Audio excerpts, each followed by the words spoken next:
Welcome to another delicious edition of Clayton's Creations.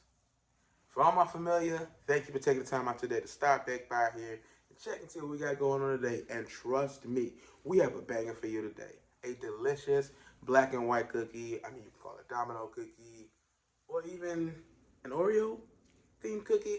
But Nabisco, please don't kick my butt for saying that. If you're new around here and you want to be part of my familia so you don't miss anything that's going on, all you got to do is lock in with that subscribe button down below. Trust me, you won't regret it.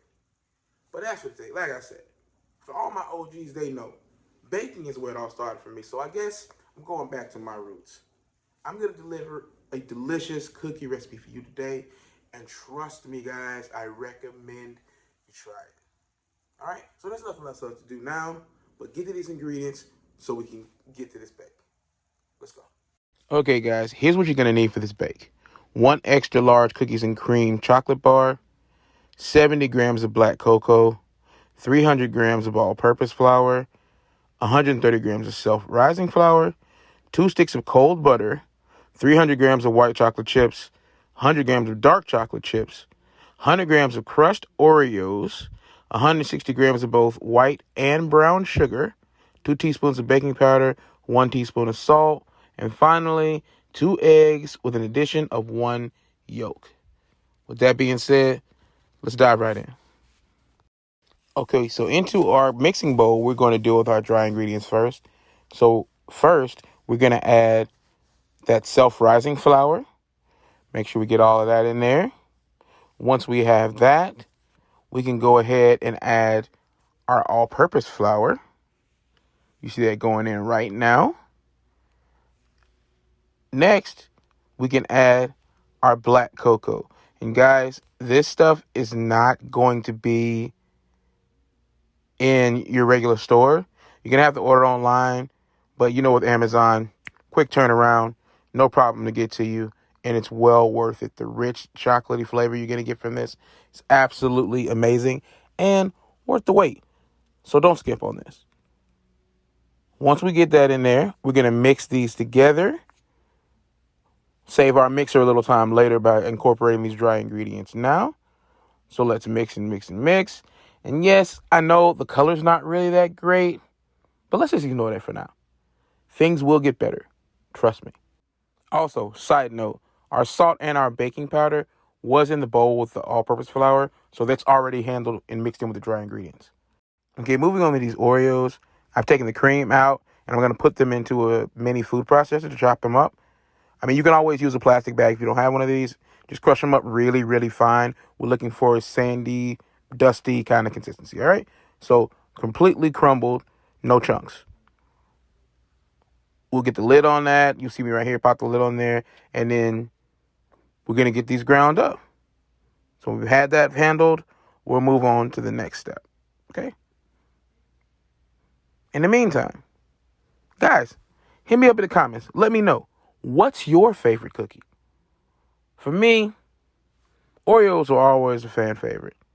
So this recipe is really, really hitting close to home. All right, so now that we've handled those, we can now move on. And yes, you're going to need a kitchen scale. Baking is an accurate thing. So having a scale is going to be important for a lot of my bakes. There are some things that I'd use measuring cups for, but the scale just makes things easier. All right, so here we are. We're going to put in 50-ish grams. I think I missed the mark just a little bit here, but 50 grams of crushed Oreos, and set that aside. And now let's handle that chocolate. So our cutting board is out. We have our knife ready. So let's split this down, break it down right along the I guess you would call this perforated, even though it's chocolate. You know what I'm saying? Cut it along the already embossed sections. Right. Okay, so once these are cut into their own individual little bricks, we're going to then take those bricks and we're going to cut them in half. And you'll see why later. It's important that you do this. I know you're thinking, hey, it's going inside the cookie. What does it matter? But you'll see. So please just follow along. Cut it up. Cut them in half. We'll need 12 of these because this recipe will make a dozen cookies. All right. So when you're done with that, we can wipe down. And then we can move on to the next step. which will be handling our butter. And I know I said earlier that it needs to be cold, guys, but I'm going to reemphasize that. The butter needs to be cold. It will influence the product that you have in the end. So please don't skip that step. Leave the butter in the fridge until you're ready to use it. And then we'll take it and we'll cut it into slightly smaller than tablespoon size pieces. You see me chopping them up right here. And once you get done with that one, you can go on to the next stick of butter and make sure you got them all chopped up and ready to go. All right, so once we're done with the butter, we're going to set that aside. And now it's time to whip out the heavy artillery. We're going to get our stand mixer in place, and we're going to start by adding our sugar to the bowl.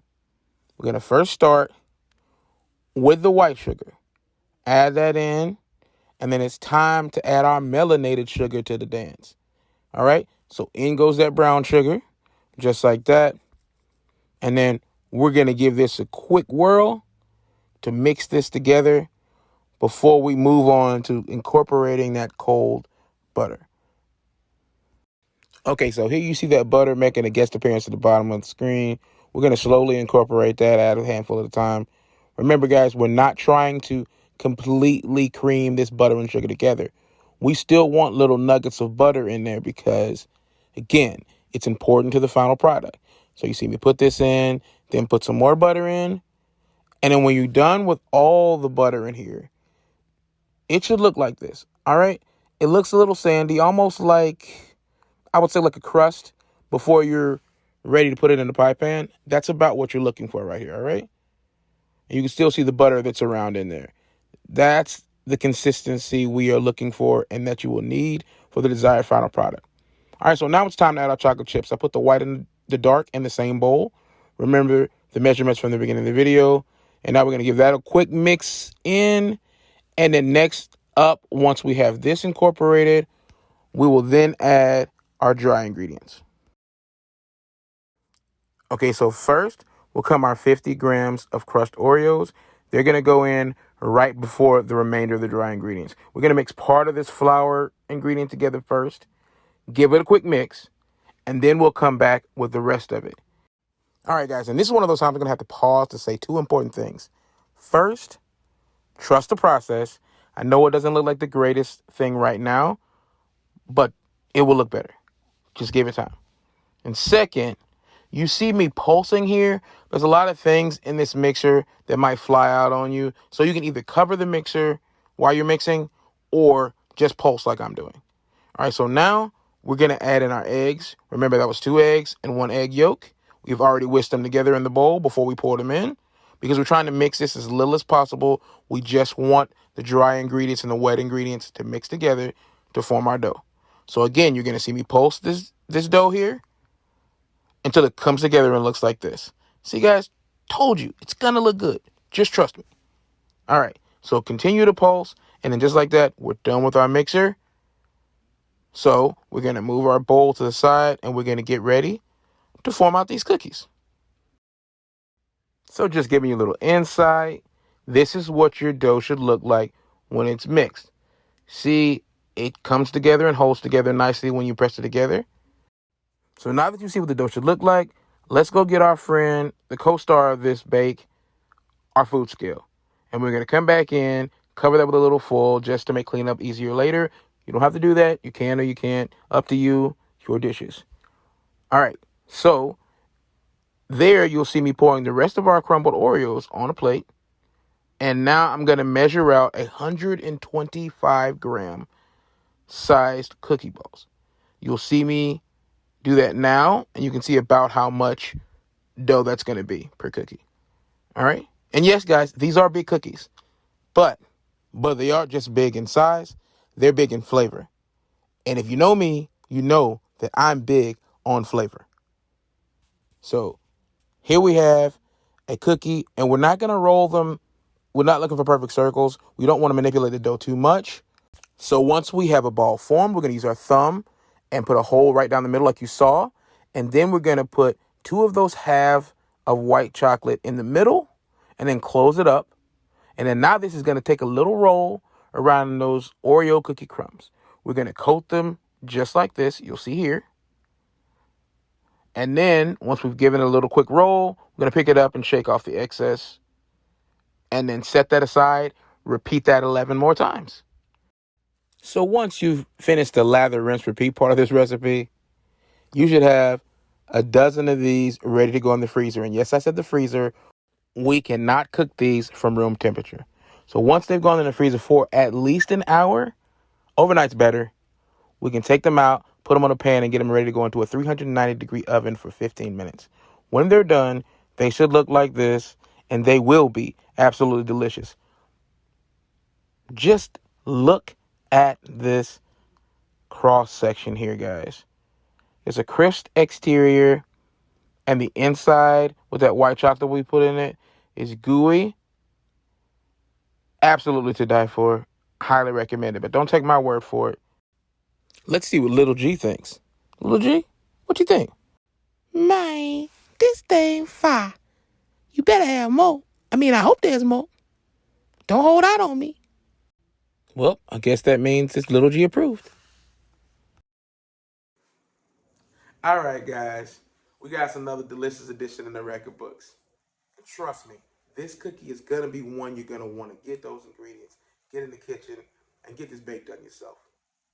It's okay to be a spectator, but I'm telling you, you don't want to miss out on all the deliciousness that this cookie offers, all right? The smells, guys, they were unbelievable as the thing was baking, all right? So what I want you to do is stop what you're doing. Don't walk, but run down, get the ingredients as listed, get yourself a cookie, all right? So for my familiar, thank you again for stopping by, checking out what I got going on today. And for my new familiar, don't forget to lock it in with the subscribe button down below, all right? Also, I want to leave you with, don't forget to like, comment, and share. And salute, mi familia. Till next time, guys.